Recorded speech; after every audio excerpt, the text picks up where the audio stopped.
Bonjour. Hello. Hola. Marhaba bikoum. Sur le fil. Le podcast d'actu de l'AFP. Des nouvelles choisies pour vous sur notre fil info. La docteure Sylvie Duhau-Sica est partie en lutte contre la surexposition des plus jeunes aux écrans. Depuis 2019, à l'hôpital Jean Verdier de Bondy, en Seine-Saint-Denis, cette pédiatre tient la seule consultation hospitalière pour soigner les jeunes enfants accros aux écrans. Les troubles subis chez les jeunes bambins de moins de 4 ans surexposés se manifestent notamment sur un retard de l'apprentissage du langage. Mes collègues Emma Vallée-Guillard et Isabelle Tourné nous emmènent à la rencontre de cette spécialiste et des parents qui viennent la consulter. Sur le fil. Tous les lundis matins, à l'hôpital Jean Verdier, la docteure Sylvie Duhau-Sica reçoit des parents inquiets. Ce matin, elle accueille ceux de Chekna Ousmane, 3 ans et demi, qui n'arrive toujours pas à formuler de phrases claires. Comment il a été gardé au début? C'est vous qui le gardiez, madame? Jusqu'à temps qu'il aille à l'école?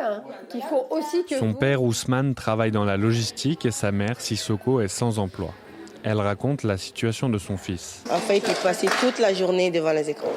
Parce qu'on était en plein Covid, donc du coup on ne sortait pas. Et le fait qu'on s'ennuyait, donc on mettait la télé, lui aussi il était là. Il regardait la télé toute la journée. Du coup quand on éteignait la télé, il faisait des crises. Pas possible, donc c'est comme ça qu'on a su que ça n'allait pas. Depuis plusieurs mois, les parents ont pris une décision radicale.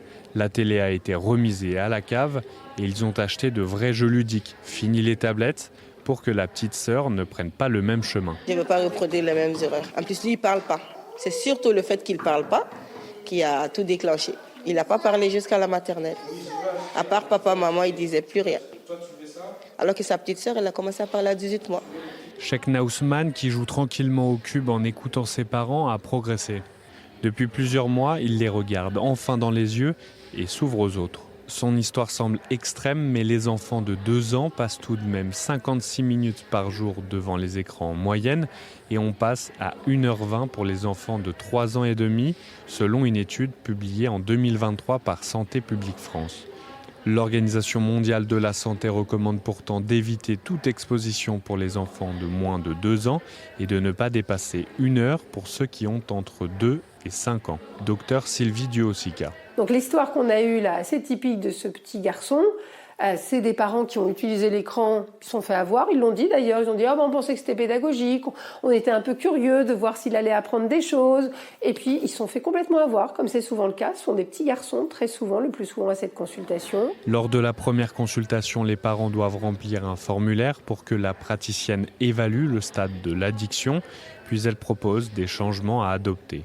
Sylvie Duhau-Sica met aussi en cause les plateformes qui disent apprendre aux enfants l'alphabet ou à compter. Or, devant l'écran, le cerveau de l'enfant est passif. Ils viennent en disant mon enfant ne parle pas, mon enfant ne parle pas bien, je ne comprends pas ce qu'il dit. Ou alors, et là c'est encore plus facile d'émettre le diagnostic, ils parlent une nouvelle langue, ils ne le disent pas comme ça, c'est moi qui l'interprète, qu'on appelle le YouTublish. C'est-à-dire que les enfants, ils arrivent, enfin les parents disent il fait 1, 2, 3, il fait les couleurs en anglais, ou alors il fait l'alphabet. La pédiatre énumère aussi d'autres troubles que celui du langage. S'associe à ça des troubles du sommeil, très souvent, des enfants qui sont capables de se calmer qu'avec l'écran, donc des difficultés de gérer leur caractère, de gérer leurs émotions, de gérer la frustration, et c'est pas facile, on le sait. Des troubles alimentaires aussi, ne savent manger que devant l'écran, sinon ils mangent pas. Et puis parfois aussi des troubles de la motricité fine, parce que quand on n'a pas utilisé des crayons, des jouets, forcément on ne sait pas bien s'en servir, et quand on n'a fait que ça sur un écran, on est aussi en difficulté. Mais vraiment, on a l'impression là qu'on est en train de créer un handicap sur une base d'un enfant qui a sûrement un cerveau qui va bien, mais qui est stimulé de façon inadaptée. Face à la trop grande demande, la docteure a dû abaisser la limite d'âge des patients qu'elle admet en consultation et se réserve pour les plus jeunes âgés de moins de 4 ans. Sylvie Duhau-Sica tient à rester positive.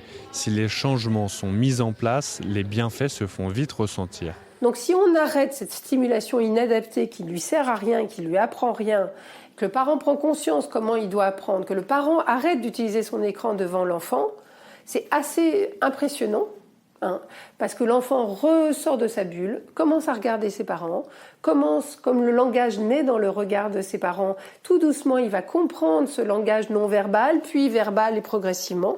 Et donc en quelques mois, on voit des effets extrêmement importants et j'ai des enfants qui reprennent leur évolution normale avec 1 an, 18 mois de décalage forcément, puisque tout ne peut pas se rattraper. Une étude menée par l'INSERM parue en 2023 montre que l'impact négatif des écrans reste modeste sur le développement cérébral de l'enfant. Selon cette étude, il faut aussi regarder le contexte de visionnage, si les parents posent des questions ou s'il y a une discussion sur le programme. Les chercheurs recommandent tout de même un usage modéré des écrans. Merci d'avoir écouté. Je suis Martin Zuber et si l'épisode vous a plu, vous pouvez vous abonner et nous mettre plein d'étoiles sur votre plateforme d'écoute préférée. Sur le fil revient lundi et en attendant lundi aussi, vous pouvez écouter Lia et vous, coproduite avec Europod. Je vous relaisse le lien dans la description. À très vite.